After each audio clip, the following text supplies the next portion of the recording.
Hey guys, so I wanted to kind of give a brief little biography of Captain Gentuu. And yes, the three dots are in fact part of his name. I just feel he's kind of an interesting guy. I'm not going to go over everything, but I'm just going to kind of go over like the broad strokes. Captain Gentuu was born in the Cragfields, and if you know anything about this biome, you'd know that the biodiversity compared to the others is it's just much lower.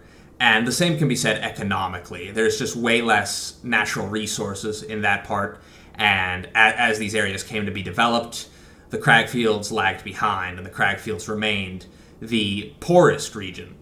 So he was born into absolute poverty. He was born into a small household, and kind of the enduring childhood memory or image of his early life is of just constant conflict with his parents. They did not get along at all. They didn't see eye to eye. They were always at each other's throats, and it caused, whether it's genetic or whether it was how he was raised, it caused him to develop a negativistic personality disorder, right? Where he's kind of like, he goes between, it doesn't mean you're negative all the time. It means you go between like groveling and like just acting completely downtrodden versus like aggressively self-assuring yourself. And that's kind of funny because a lot of my enemies have been negativistic, but actually lately some of my friends, it turns out, have actually been kind of negativistic. But also during this time period, he developed quite a vicious temper, and that would kind of go on to define his later life. It's kind of sad, because if you really examine the situation more closely, you can kind of see he was trying to connect with his parents emotionally. He really wanted things to work out, but he also, whether it was him or his parents, who knows? I think sometimes, his parents were right, sometimes he was in the right. But needless to say, when the war broke out, he saw that as pretty much his only opportunity to get the hell out of there, basically. And I think he was right. So he signed up, he enlisted at the earliest opportunity. And the picture you see there is of him during one of his first deployments. I believe this was taken in 2115 or perhaps early 2116, around there. And the interesting detail here is that because he joined so early, this was before they had adopted, like, the recruitment was handled by each biome independently, right? And there wasn't as much of a talent pool from the Cragfield. So he ended up being promoted to officer, even though he may have not have been if he had joined later.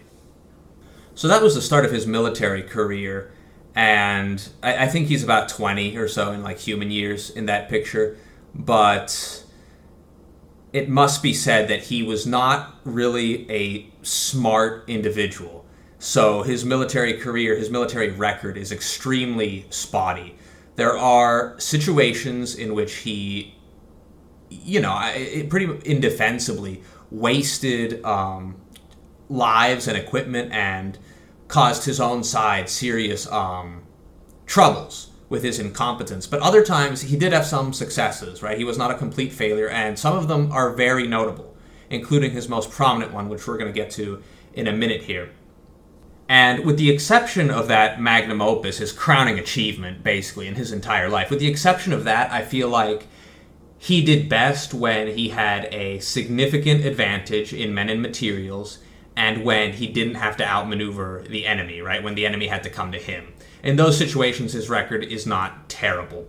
But he's definitely nothing like someone like Keffa, right? Who was basically just a master at the strategic, operational, and tactical level all at the same time, right? He saved the hoopfish from the brink of annihilation with his quick thinking and his ability to do more with less. Now, Captain Gentuu's intuitions were simplistic, and also they could also be very peculiar at times. For example, he was obsessed with taming various predator species. Obviously, he didn't do this personally, right? He was terrified of them in person, the way you would be of a tiger or whatever. But in particular, the bone sharks. And he would word it in such a weird way. Like, he would always word it as like, they need to submit to me. I need to ride them. They need to become docile. They need to become tamed. And people around him thought this was weird. I think it's weird. but it was a never-ending obsession of his. It was his dream to do this, and eventually he just kept pitching this. He kept pitching this, and during the Lost River campaign, he even pitched to potentially tame ghost leviathans. So finally, maybe it was to shut him up. They told him, okay, here's some men, here's some equipment. You have this amount of time to see if you can get this done. And holy shit, motherfucker actually does it somehow. It doesn't work perfectly. It doesn't work all the time. These ghost leviathans were extremely dangerous, and there were a lot of friendly fire situations that resulted as a consequence of their use. Nevertheless, they were instrumental in the Lost River campaign, which was a very, very important part of the war. And remember, at this point, the Hoopfish did not yet have the Cyclops. The Peepers figured out how to make that first. So they needed something to level the playing field. He never would hit another home run like this. He kind of sank into irrelevancy during the Lava Zone campaign. He had a string of either defeats or stalemates. But ultimately, he did end up surviving the war, which is a lot more than you can say for most people who joined that early on and saw that much fighting. And this is where it gets complicated. This is where his legacy gets even more muddled than it was already, because I guess he didn't really have the intuition to realize what was hurting him during his childhood, because he ended up just maybe he felt like there was nothing else he could do, right? Like maybe he just didn't know what else to do with his life. But he ended up just restarting the cycle. Basically, he ended up having a family, having children.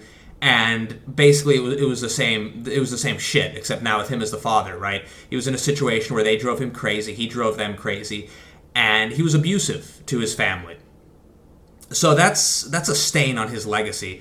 And he ended up, during this time period, he kind of didn't know what to do with himself. He sort of clung to the nostalgia of the war itself. And he ended up dying not long after the war. The sources from here get a little conflicting. They get a little hazy. Some say he died of just a sudden heart attack, and others say, he just got sick. He got some kind of infection, and his body wasn't able to fight it off, and he was done. And I guess that's how it can go with people, too. Sometimes you got people that are, they last till 90, and they're still bright, and they're still mentally sharp. And other people, maybe some cancer crawls out of their genetics somewhere, but they're done by 45. As you can imagine, Captain Gentuu was remembered in very conflicting ways, depending on who you asked. Some of the people who served under him, they say he was loyal, they say he was concerned with their safety. He would always call the troops his Boscos.